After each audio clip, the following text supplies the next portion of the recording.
ចំការល្មុតបងប្អូននៅស្រុកកំណើតមកលេងពេលបុណ្យពិធីចូលឆ្នាំ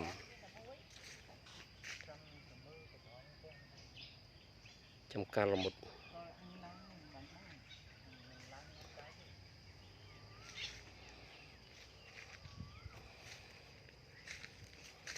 ត្រជាក់ណាស់បងប្អូន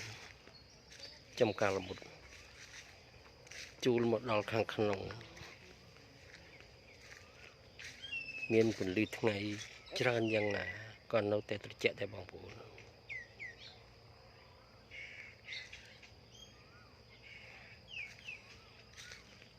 ស្រុកកំណើត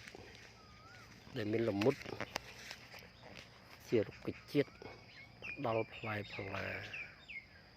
ដល់ផ្អែមឆ្ងាញ់យើងលំបាកនឿយហត់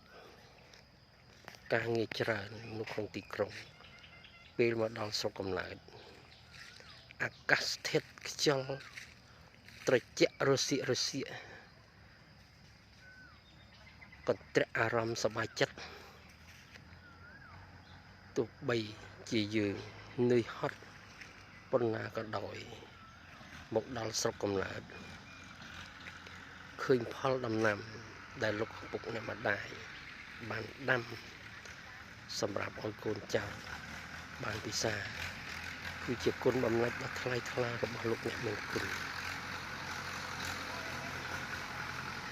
ជាពិសេសទៅទៀតលោកឪពុកអ្នកម្ដាយជាអ្នកមានគុណយ៉ាងពិសេសពិសាចំពោះគូគុណបំណាច់ទាំងអស់នេះគ្មានអ្វីប្រៀបផ្ទឹមបានចំពោះគូ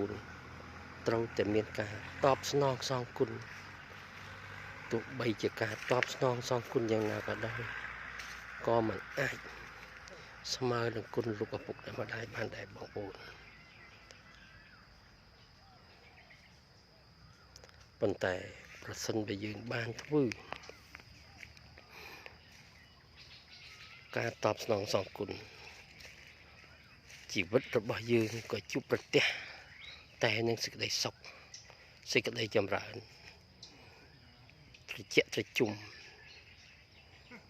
សុខដុមរមនាក្នុងក្រុមគ្រួសារជាបន្តផងដែរ